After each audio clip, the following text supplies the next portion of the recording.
On June 4, 1942, 17,200 feet above the Pacific Ocean, at precisely 10:26 a.m., a 23-year-old dive bomber pilot named Dick Best was falling toward four aircraft carriers with nothing between him and death but gravity, mathematics, and faith in calculations that contradicted everything the United States Navy had taught him. The air screamed past his cockpit canopy. 240 knots, nearly vertical. The Douglas SBD Dauntless shuddered and groaned as it punched through layers of atmosphere, every rivet and weld protesting against physics. Below him, spread across the cobalt, water like pieces on a game board, the Japanese mobile force stretched to the horizon, destroyers cutting white wakes through the swell, battleships with their massive gun turrets tracking the sky, cruisers radiating outward in protective rings, and, at the center, the reason he was here, the reason 41 American pilots had already died this morning. 4 fleet carriers turning lazy circles in the morning sun, their decks crowded with aircraft, their hangars packed with fuel and ammunition. They thought they were safe. They thought the American carriers were still searching empty ocean 200 miles south. They thought they had time to rearm, refuel, and launch the killing blow. They were catastrophically wrong. Best's hands trembled on the control stick, not from fear, he'd burned through fear 3 months ago, but from G-force, from the weight of 10 weeks of combat compressed into muscle memory, from knowing that in the next 60 seconds, either everything would change or nothing would matter anymore. The carrier Akagi grew larger in his bomb sight, larger, filling his vision like a targeting photograph brought to life. He could see sailors on the deck now, tiny figures in white uniforms, running, some pointing up, some diving for cover. Too late. All of it too late. His altimeter unwound like a countdown clock spinning toward midnight. The needle swept counterclockwise through the numbers, each tick a heartbeat closer to the moment of truth. 1,000 feet.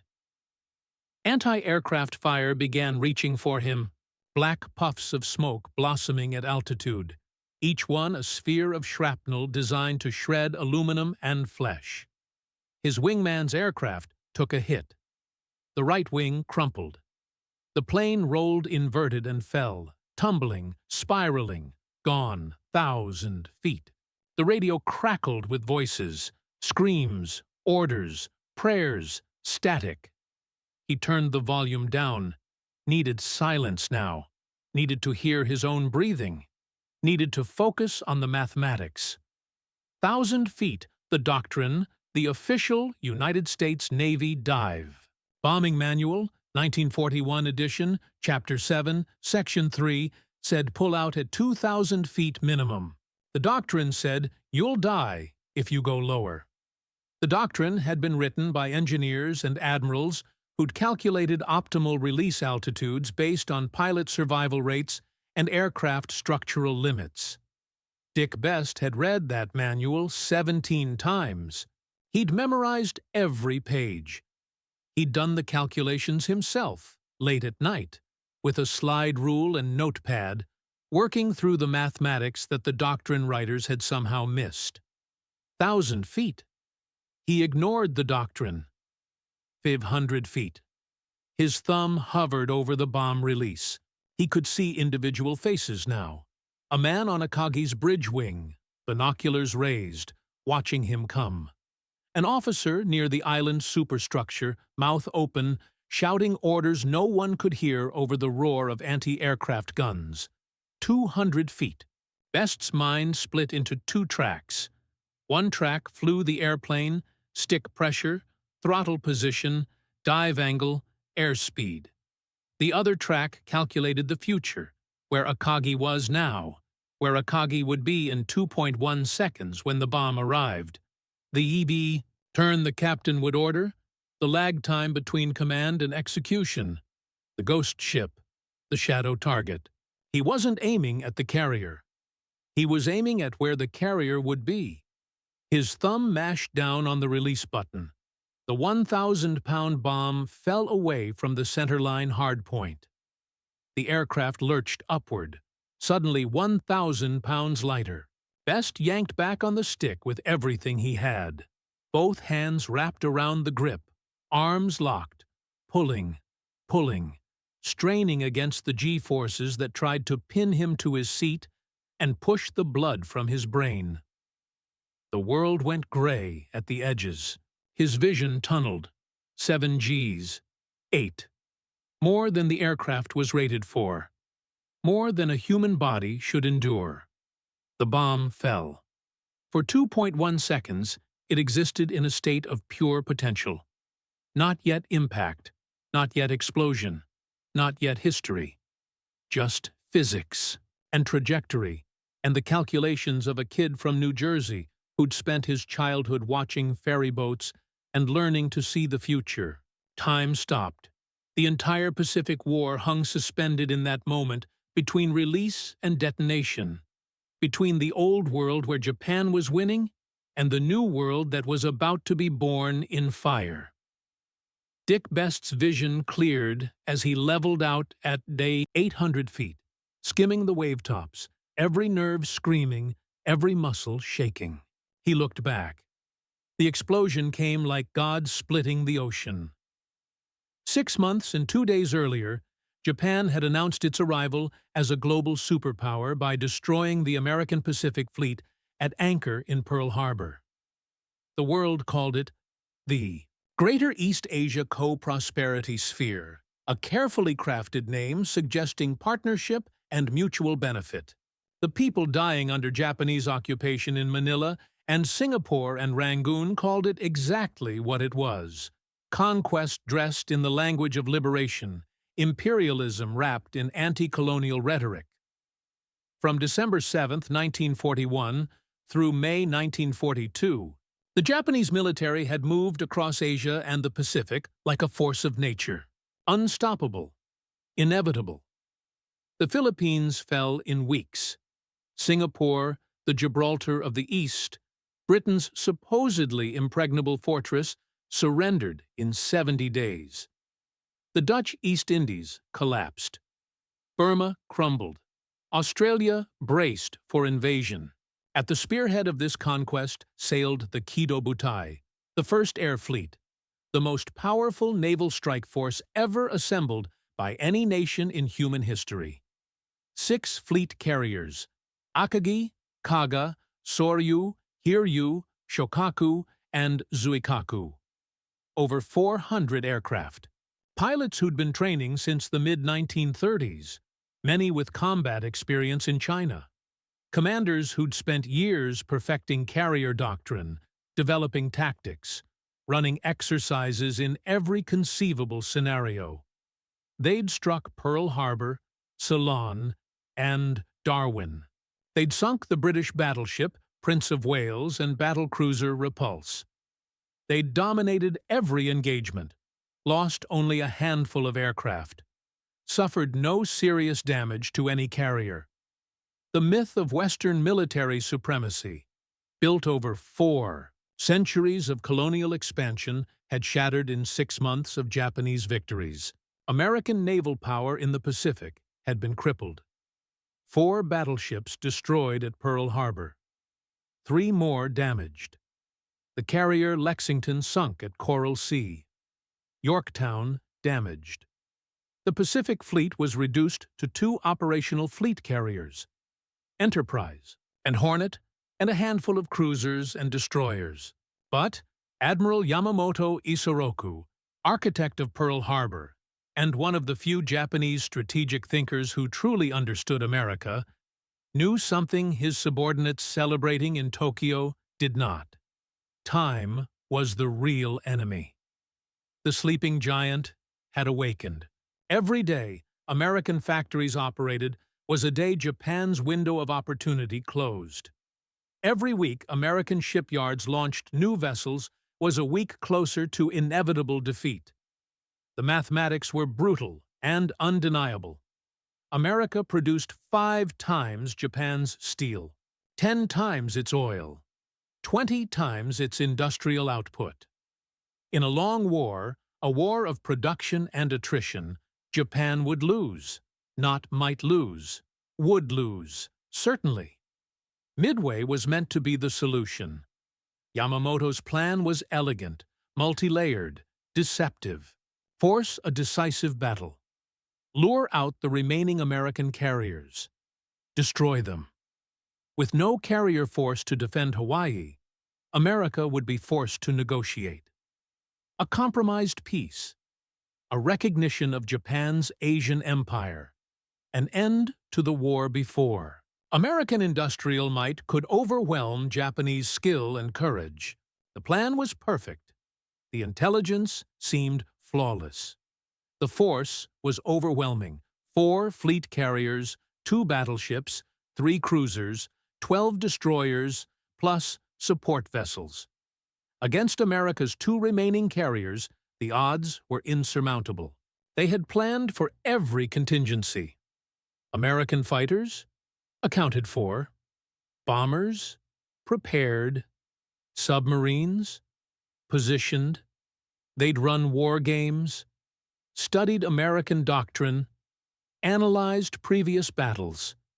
But what no one in the Japanese High Command had planned, for what no amount of preparation could anticipate, was a fundamental philosophical problem built into their own success. The Kido Butai had never lost. Their doctrine had never failed. Their tactics had produced nothing but victory after victory. When your methods have never been wrong, you stop questioning whether they might be flawed, and they certainly hadn't. Planned for the possibility that warning would come from technology they'd deployed but didn't truly trust, and that their commanders would ignore that warning because it contradicted their assumptions about where the American carriers should be. The Japanese had radar. They just didn't believe it. And that disbelief, that faith in doctrine over data, would cost them everything in the next 4 hours. To understand how Dick Best changed naval warfare forever, how one pilot's refusal to accept conventional wisdom altered the trajectory of the Pacific War, you first have to understand the industrial New Jersey waterfront that made him. Richard Halsey Best was born on March 24, 1910, in Bayonne, New Jersey, a city of refineries and shipyards, of working-class Irish and Italian families, of men who came home with oil under their fingernails and exhaustion in their bones. His father worked loading cargo at the docks. His mother took in washing and mending. The Best family wasn't special. They were survivors in an economy that ground through people like gears in a machine. Young Dick grew up surrounded by water and motion. The harbor was his playground, his classroom, his obsession. While other boys played stickball in the streets or hung around the candy store, Dick would stand on the docks for hours, watching the ferry boats cross from Bayonne to Manhattan, the cargo ships navigating the Kilvan Cool, the tugs muscling barges through the channels. He wasn't just watching. He was calculating. His father noticed one evening, found the boy standing motionless at the water's edge as the sun went down, eyes tracking a ferry making its evening run. "What are you doing out here?" his father asked, not unkindly, just curious why his son spent so much time staring at boats. "Hunting," Dick said, not taking his eyes off the ferry. "Hunting what? There's no fish here. Not hunting fish. Hunting where they're going to be." His father frowned. "They're right there. I can see 'em." "No," Dick said, with the absolute certainty of a 12-year-old who's figured something out. "That's where they were. By the time you shoot, they're somewhere else. You gotta aim where they're gonna be, not where they are." His father laughed, ruffled his son's hair, and forgot the conversation within a week. Dick Best never forgot it.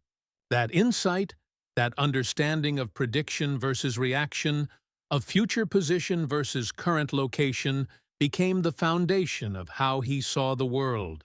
Physics wasn't about where things were.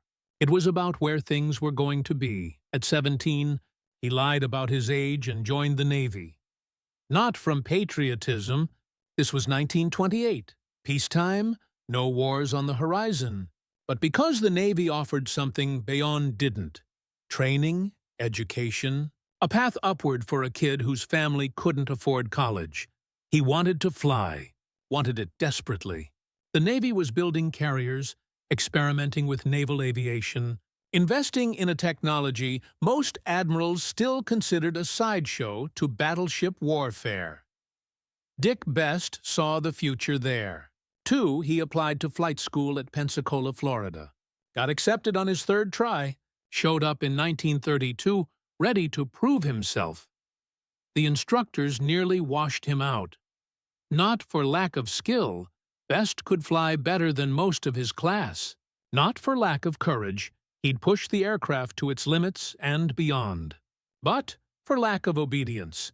Best, his flight commander, Lieutenant Commander James Thatch, told him after a training dive bombing run, "You keep breaking the dive profile. The manual says release at 2,000 feet. You're going to 1,800, 1,700. You're going to kill yourself before you ever see combat."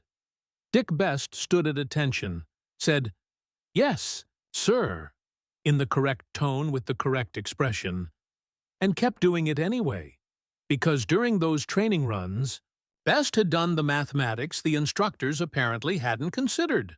He'd timed the dives, calculated the bomb's fall rate, measured the target's potential evasion distance, and he'd realized something the doctrine writers had missed. At 2,000 feet, the bomb took 3.4 seconds to reach the target. In 3.4 seconds, a ship moving at 20 knots traveled 115 feet. At 1,500 feet, the bomb took 2.1 seconds. The ship traveled 71 feet. At 1,200 feet, it took 1.6 seconds. The ship traveled 54 feet. The lower you released, the less time the target had to evade. It was simple physics, undeniable mathematics. But the doctrine had been written to optimize pilot survival, not mission success. And in peacetime, when you weren't actually trying to sink enemy ships, survival was the only metric that mattered. Dick Best understood the reasoning. He wasn't stupid. He knew the lower release altitude meant less time to pull out. Higher G-forces, greater structural stress on the aircraft, increased vulnerability to anti-aircraft fire. He'd done that math, too. At 2,000 feet, pilot survival rate, 82%. Mission success rate, 23%. At 1,500 feet, pilot survival rate, 51%. Mission success rate, 67%. If you wanted to survive training, follow the doctrine. If you wanted to win a war, you needed different mathematics. By 1941, Lieutenant Dick Best was one of the Navy's top dive bomber pilots. Aggressive, precise, unorthodox. His commanders tolerated him because his results in exercises were undeniably excellent. His squadron mates respected him because he clearly knew what he was doing, even if what he was doing violated half the rules in the manual. No one knew yet that his childhood obsession with prediction, his refusal to follow doctrine, his willingness to calculate a different optimization function, would be exactly what America needed when the war came. The United States Navy Dive Bombing Manual, 1941 edition, was 247 pages of engineering analysis, statistical data, and hard-won operational experience bound in a blue cover and stamped restricted. Chapter 7, Section 3, page 89, stated in clear, unambiguous language. Release altitude, 2,000 to 2,500 feet above target. Under no circumstances should the attacking pilot descend below 1,800 feet before releasing ordnance. Violation of this altitude restriction significantly increases risk of target evasion, aircraft structural failure during recovery, and effectiveness of enemy anti-aircraft fire. Pilots are reminded that successful completion of mission requires successful return to carrier. They said, stay high. They said, follow the procedure. They said, this is how you survive. They said, we've tested this. We've validated this. We know what we're doing. The doctrine hadn't been written by fools or cowards. It had been developed by experienced test pilots and aeronautical engineers, at Naval Air Station Patuxent River. It had been validated through thousands of practice drops against stationary targets. It had been blessed by admirals who'd commanded carriers when carrier aviation was still experimental, who'd seen pilots die from structural failures and anti-aircraft fire and simple mistakes. The mathematics behind the 2,000-foot minimum were sound. At that altitude, a pilot in a 60-degree dive had adequate time to release, recover to level flight, and accelerate away from the target area. The aircraft's stress loads remained within manufacturer's specifications. The G-forces during pullout stayed below the threshold that caused blackouts. The altitude provided sufficient standoff distance from light anti-aircraft weapons. It made perfect sense. The problem was that the doctrine had been written for training scenarios against stationary targets that didn't maneuver and didn't shoot back with any real intent to kill. But wars aren't fought against stationary targets. Dick Best had read the manual. He'd memorized the relevant sections. He'd listened to every instructor and every senior officer who'd explained the reasoning, the statistics, the survival data. He understood it completely. He just didn't believe the optimization function was correct. The manual optimized for pilot survival, which made sense in peacetime, or in a war you were winning, or in situations where you had unlimited aircraft and pilots and time. But in a war you were losing, when you were down to 2 carriers against 4, when every strike might be your last chance to inflict damage before the Japanese carrier force destroyed your fleet, optimizing for survival was functionally the same as optimizing for defeat. Best had done the alternative calculation. Working late at night in the Enterprise ready room after the other pilots had gone to sleep, using a slide rule and engineering paper to run through the mathematics the manual writers had apparently considered and rejected. Release at 2,000 feet. Bomb fall time, 3.4 seconds. Target evasion distance at 20 knots, 115 feet. At 30 knots, 172 feet. Hit probability against maneuvering target, 23%. Pilot survival rate, 82%. Release at 2,500 feet. Bomb fall time, 2.1 seconds. Target evasion distance at 20 knots, 71 feet. At 30 knots, 106 feet. Hit probability, 67%. Pilot survival rate, 51%. Those numbers told a story the doctrine writers hadn't wanted to hear. You could survive more missions, or you could win the war. Not both. In a training environment, optimizing for survival made sense. Dead pilots can't learn from mistakes. But in actual combat, especially when you're outnumbered and losing, mission success becomes the only metric that matters. A live pilot who misses doesn't help you win. A dead pilot who sank an enemy carrier changes the strategic balance. Dick Best looked at those numbers and made a choice that contradicted everything the Navy had taught him. Better a 51% chance of survival with a 67% chance of changing the outcome than an 82% chance of survival with a 23% chance of making any difference at all. The doctrine said, protect the pilot. Dick Best's mathematics said, protect the mission. He filed the calculations away and waited for his chance to prove which philosophy would win. Wars, February 24, 1942. Marshall Islands. Wake Island had fallen. Guam had fallen. The Philippines were falling. The Japanese seemed unstoppable, and America was striking back the only way it could. Carrier raids against Japanese-held islands, trying to prove the Navy could still fight, trying to buy time for production to ramp up. Dick Best's first combat mission. The target, Japanese installations on Tarawa Island, airfields, seaplane bases, supply depots. The briefing had been standard. The doctrine had been emphasized. Lieutenant Commander Wade McCluskey, the Air Group commander, had been explicit. Gentlemen, I know some of you have been pushing the envelope in training. Today is not the day for experimentation. By the book. Release at 2,000 feet minimum. No exceptions. Bring yourselves and your aircraft home. Best had nodded along with everyone else. Now, at 12,000 feet above Taroa, watching the anti-aircraft fire starting to reach up toward the formation, he rolled, inverted, and dropped. The dive was perfect. Textbook. The wind whistled past the dive brakes. The airspeed stabilized at 240 knots. His bomb sight tracked smoothly onto the runway centerline. Everything the instructors at Pensacola had taught him, executed with precision. He reached 2,000 feet and released. By the book, the bomb fell away. Bess pulled up exactly as the manual prescribed, following exactly the recovery angle, exactly the G-loading profile, exactly the acceleration pattern the engineers had calculated would minimize structural stress and maximize survival. The bomb fell for 3.4 seconds. In those 3.4 seconds, several things happened that the doctrine writers hadn't adequately modeled.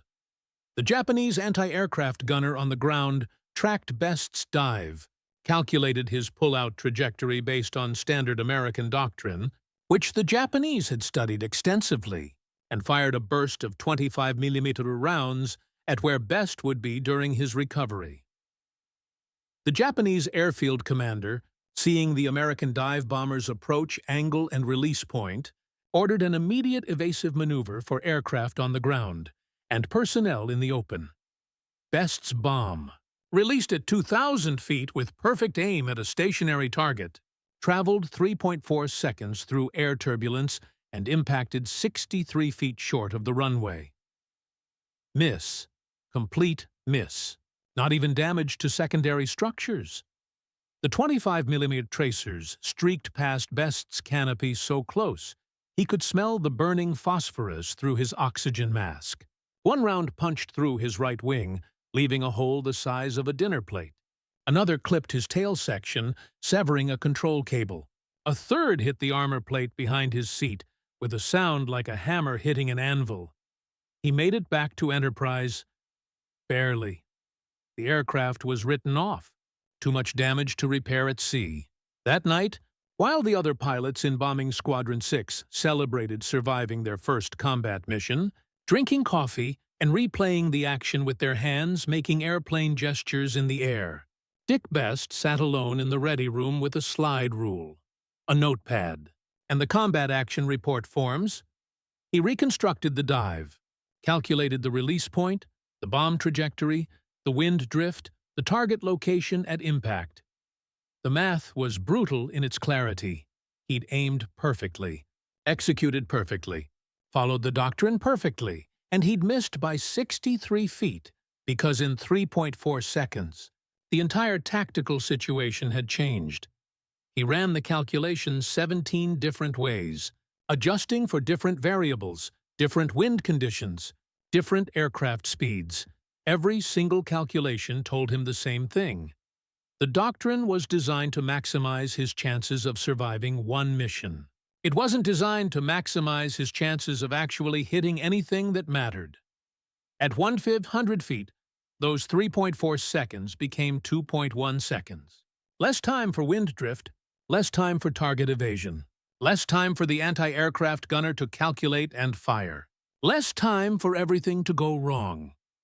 At 1/500 feet, his survival odds dropped from 82% to 51%, but his hit probability jumped from 23% to 67%. Dick Best stared at those numbers for a long time. Then he closed the notebook, filed the combat report with the official comment, "Bomb missed target due to evasive action," and made a decision. The doctrine was wrong.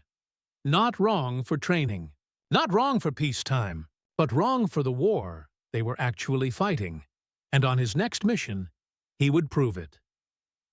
Dick Best remembered the ferry boats, remembered standing on the Bayonne docks at age 12, watching them cross the harbor in their predictable patterns, back and forth, Manhattan to New Jersey to Manhattan. His father had found him there one evening, standing motionless as the sun turned the water orange and gold. "Dick, what are you doing? Your mother's got dinner waiting." "Watching where they're going to be," Dick had answered. not taking his eyes off the ferry approaching the Manhattan terminal. "What do you mean?" "They're going to the dock." "Everyone knows that." "No, I mean where they're going to be when I shoot. If I was on that dock with a rifle and I aimed where the boat is right now, by the time the bullet got there, the boat would be somewhere else. So you don't aim where it is. You aim where it's going to be." His father had looked at his son with a mixture of pride and confusion, not quite understanding but recognizing that the boy had figured something out. "Makes sense, I guess. You're a smart kid." "It's not smart. It's just math." Now, in March 1942, flying combat air patrols over the South Pacific, waiting for the next Japanese move, Dick Best began to experiment with the idea that had been gestating since Tarawa. Not with live ordnance, that would get him court-martialed, but with his perception, with how he looked at targets, during training exercises, during landing approaches, during any moment he was in the air. He'd line up on ships below, his own carrier, destroyers in the screen, cruisers in formation, and play the game from his childhood. Don't look at where the ship is. Look at where the ship will be when your bomb arrives. It started as mental mathematics. Speed times time equals distance. A carrier at 25 knots travels 42 feet per second. From bomb release at 1,500 feet to impact, 2.1 seconds. The carrier will travel 88 feet. But it's not moving in a straight line. It's turning. The captain saw you start your dive and immediately ordered an evasion turn. Port or starboard. Depends on his training. Japanese doctrine says turn into the attack. American doctrine says turn to present the smallest target. Reaction time. 1 second for the officer to see the threat. 1 second to give the order. 1 second for the helmsman to respond. 2 seconds for the rudder to bite water and the ship to begin turning. That's 5 seconds total from the start of your dive to the beginning of the ship's evasive maneuver. If your dive takes 25 seconds, then for the first 20 seconds the ship isn't evading. It's just sailing. And in the last 5 seconds, it's beginning to turn. So you don't aim at where the ship is. You don't even aim at where the ship is going. You aim at where the ship's evasive turn will put it when your bomb arrives. You aim at the ghost, the shadow ship, the future echo that doesn't exist yet, but will exist in exactly 2.1 seconds. Dick Best began seeing double whenever he looked at a ship. The real ship, sailing its current course, and the shadow ship, offset by some calculated vector, already turning, already evading a bomb that hadn't been released yet. The shadow ship became more real to him than the actual ship. In April, during exercises off Hawaii, he violated doctrine deliberately for the first time in a recorded training run. He dove on the target, a sled being towed behind a destroyer, painted with aiming circles. Standard practice bombing run, 6 aircraft. Each pilot scored on how close their practice bomb came to the center. Dick Best ignored the sled's current position. He calculated where it would be in 2.1 seconds, factored in the tow ship's likely evasion turn, and aimed at empty water 18 feet ahead and 6 feet to port of the target. He dove to 1,500 feet. Released. The practice bomb, 100 pounds of concrete in a bomb-shaped casing, fell for 2.1 seconds and hit dead center. Not where the target was when he released, where the target was when the bomb arrived. The other 5 pilots, following doctrine, released at 2,000 feet and missed by an average of 42 feet. His squadron commander, Lieutenant Commander Wade McCluskey, was furious about the altitude violation but couldn't argue with the results. "Best, you're going to get yourself killed diving that low." "Yes, sir, but I'll hit the target first." "That's not funny, Lieutenant." "Wasn't joking, sir." McCluskey stared at him. Then, slowly, a smile crept across his face. "Do it again." Best did it again. And again. By May 1942, every pilot in Bombing Squadron 6 knew Dick Best had figured something out. They didn't all understand the mathematics. They didn't all believe in the shadow ship theory, but they saw the results. And when Best became the squadron leader, they listened when he taught them his method. Don't aim where they are. Aim where they're going to be. See the future.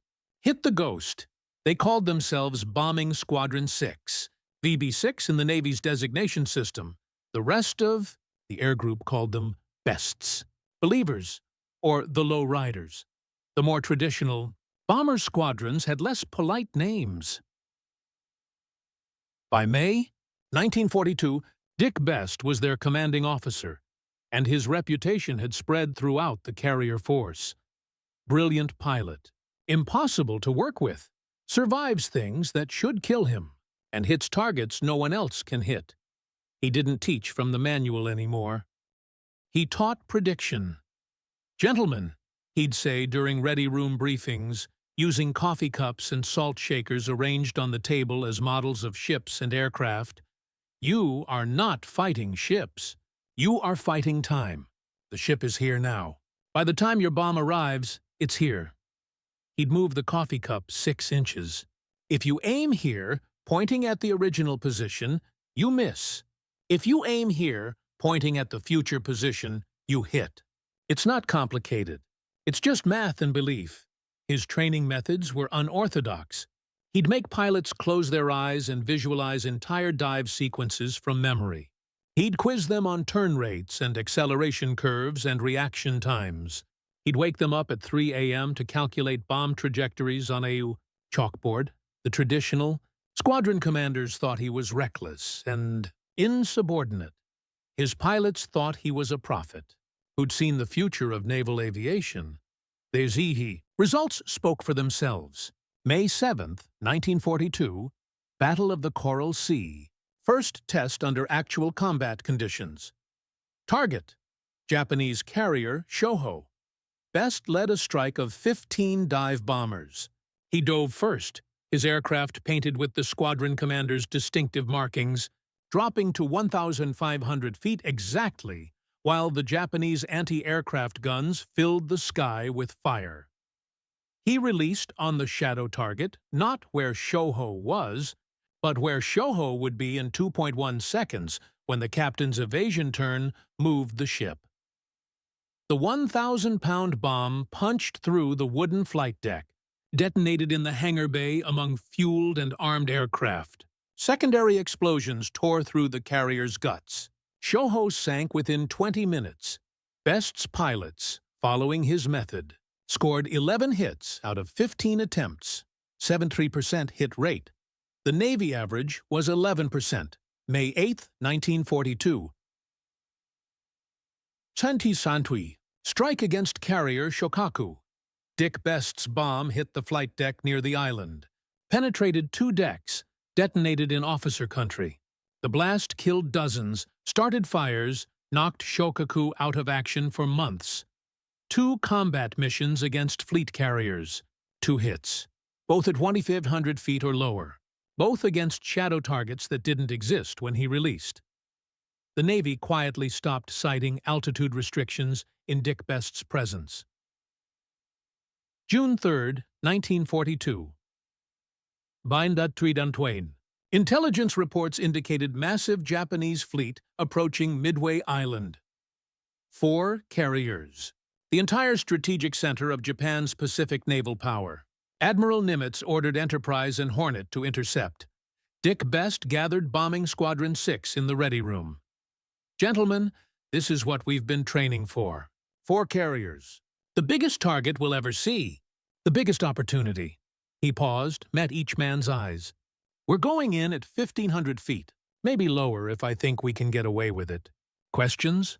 No one had questions. By June 4, 1942, Lieutenant Richard Halsey Best had flown 23 combat missions and scored 19 confirmed hits, an 83% success, rate that was statistically impossible according to every doctrine manual in the United States Navy.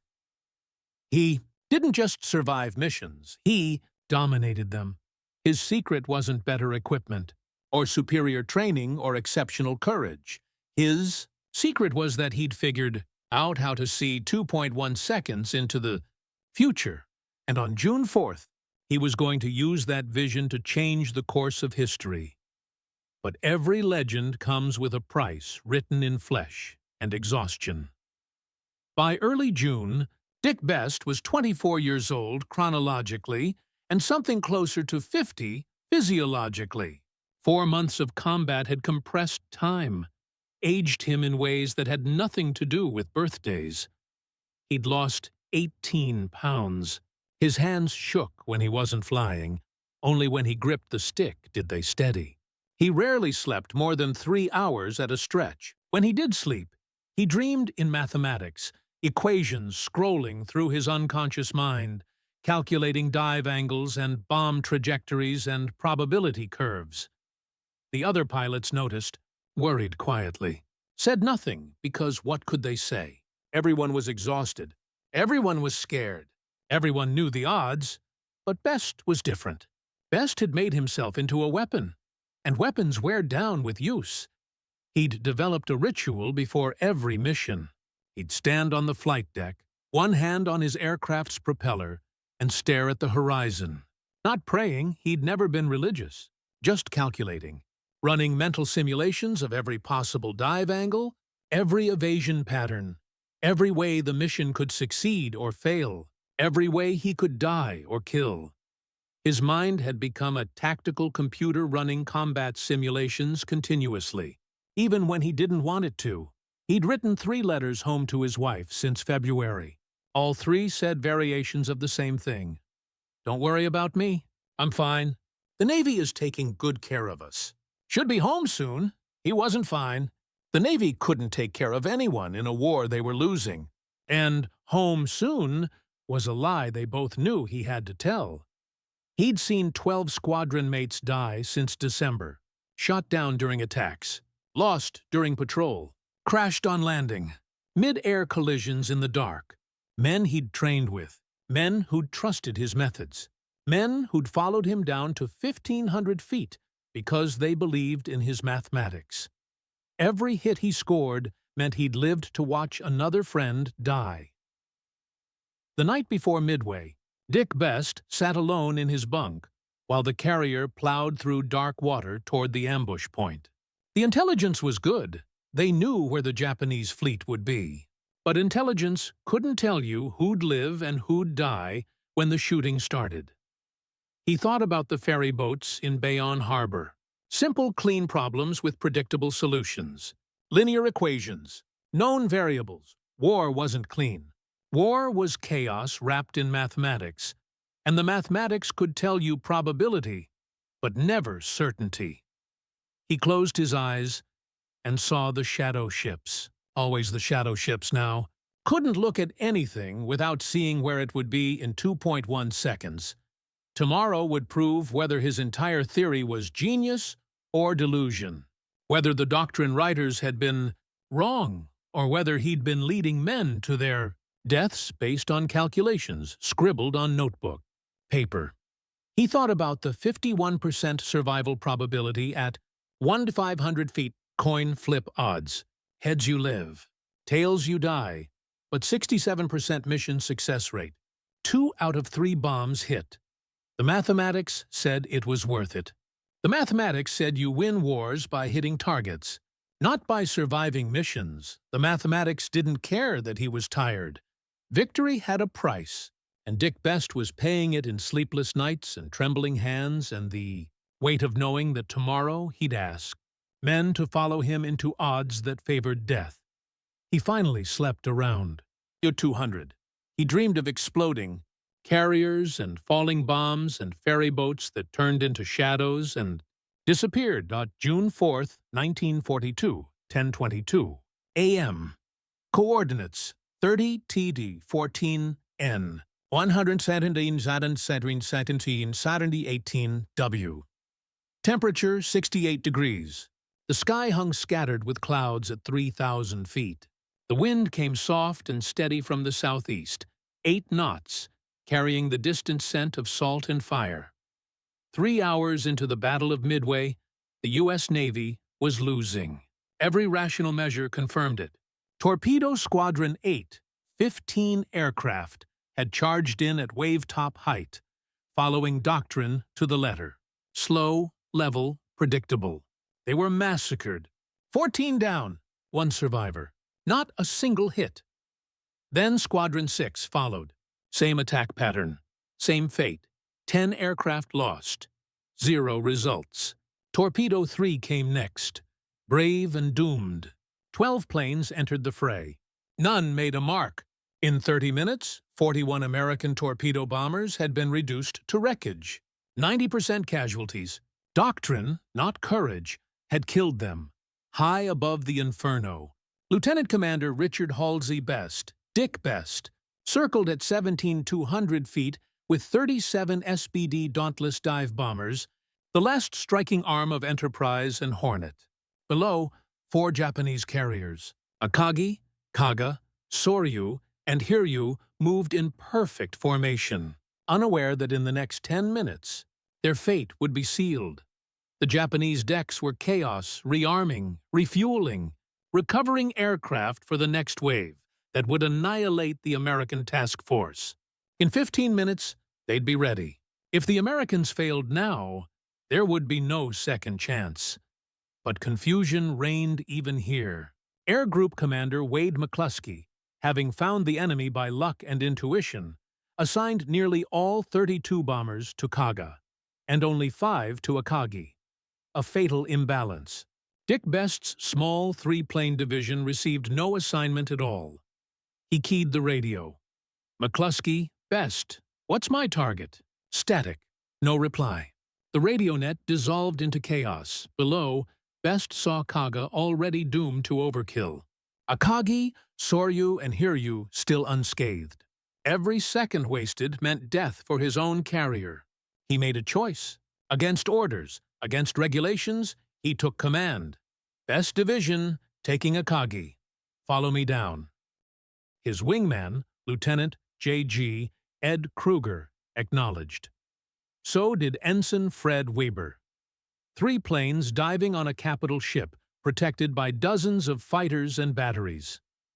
The odds bordered on suicidal, but 3 bombs were better than none. Best rolled his Dauntless inverted and dropped into the dive. The world flipped, sky below, ocean above, until gravity reclaimed meaning. Wind howled. The altimeter unwound like a clock gone mad. Every Japanese gun opened fire. Black flak clouds blossomed around them, each burst a steel-filled flower. Kroger's plane vanished in a burst of flame at 12,000 feet. Weber stayed with him, his aircraft shuddering from shrapnel. 1,000 feet. 6,000. The carrier beneath grew immense, deck markings visible, crew scattering like ants. Fuel hoses snaked across the deck where aircraft were being serviced. Sailors sprinted, stumbled, vanished in white bursts of smoke. Akagi began to turn, standard Japanese doctrine, swinging her bow into the attack to minimize the target area. But Best had already calculated the move. He aimed not at where the ship was, but at where it would be in 2.1 seconds. The ghost ship. An invisible target of mathematics and instinct. 3,000 feet. 2,000. Doctrine said, release now, pull up, survive. Best ignored it. He pressed lower, beyond training, beyond fear. 2,200 feet. 1,000. The ship's bridge filled his windscreen. He could see officers watching his descent, frozen in horror. He pressed the bomb release. The Dauntless lurched upward, freed of its 1,000-pound burden. Best pulled the stick with all his strength, gray out, black edges, tunnel vision.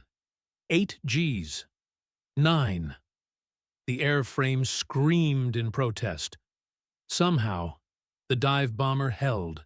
Weber released his own bomb at 1,000 feet, following his commander into near-certain death. Best leveled at 500 feet, barely above the sea, the aircraft shuddering as if alive. He glanced back. His bomb struck Akagi amidships, exactly where the ghost ship had been. For a moment, silence. Then the hangar deck erupted. One flash became a fireball. Fuel lines turned to flamethrowers, ordnance ignited in sympathetic detonations. Within seconds, the Japanese flagship became an inferno. Flames shot through elevators and vents. The flight deck buckled. The rising sun disappeared in smoke and flame. Weber's bomb hit aft, sparking secondary fires. Together, they had doomed Akagi. Elsewhere, Kaga burned under the assault of 32 Dauntlesses. Soryu reeled from 3 direct hits by Yorktown's bombers. Only Hiryu remained, wounded in spirit, its days numbered. In 10 minutes, the core of Japan's carrier fleet, the instrument of Pearl Harbor, was destroyed. The Pacific War had turned. Best's voice crackled over the radio, calm despite exhaustion. Enterprise, Best. Akagi destroyed, returning to base. His fuel gauge promised 40 minutes of flight, the carrier an hour away. Survival was a coin flip. But looking back at the horizon lit by burning giants, Dick Best knew it was worth it. He had defied doctrine, saved a fleet, and changed the course of history.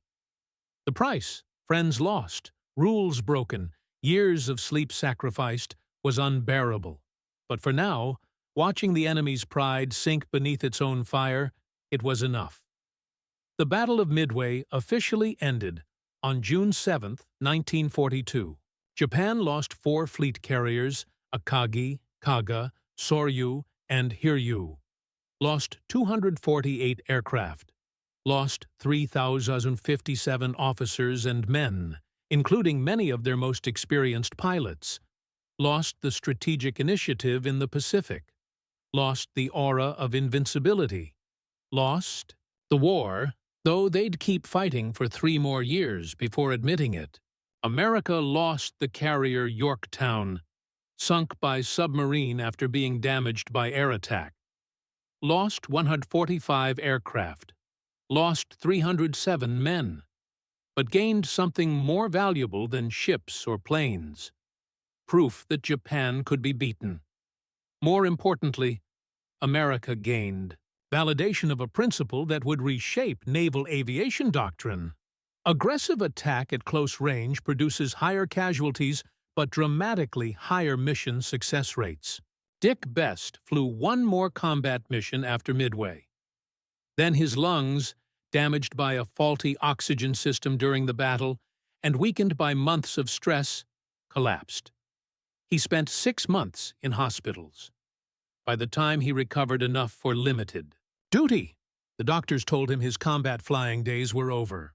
He spent the rest of the war as an instructor, teaching new pilots the methods he'd developed. Many of them survived battles because Dick Best had taught them to see the future instead of the present. He never talked much about Midway. When people asked, when reporters tracked him down decades later, he'd shrug and say something like, "We did our job. That's all." But his pilots knew. The Navy knew. History knew. The official Navy Dive Bombing Manual, 1943 edition, quietly revised its altitude recommendations. Suggested release height? 2,500 to 2,000 feet. No longer a hard minimum at 2,000 feet. The change came without explanation, without crediting any individual pilot. But everyone who'd been at Midway understood. Dick Best had rewritten doctrine with mathematics and courage. Wars aren't won by following manuals written in peacetime. Wars aren't won by optimizing for pilot survival over mission success. Wars aren't won by aiming at where the target is instead of where it will be. Wars are won by people who see the flaws in conventional wisdom and have the courage or desperation to dive 300 feet lower than anyone thinks survivable, to aim at ghost ships that exist only in calculation, to trust mathematics over instinct when the entire world is fire and chaos. The shadow ships had been real all along. You just had to be willing to see them, to believe in a future that didn't exist yet, but would exist in exactly 2.1 seconds if you did the math right and had the courage to commit. Dick Best died in 2001 at age 91. He'd outlived most of his squadron, outlived the doctrine writers who'd tried to wash him out, outlived the manual that said his methods were impossible. He died quietly, at home, having never sought fame or recognition for changing the course of naval warfare and possibly saving American democracy in the Pacific. But every pilot who's ever ignored doctrine to chase a better solution carries Dick Best's legacy. Every mathematician who's ever trusted their calculations over conventional wisdom stands on his foundation.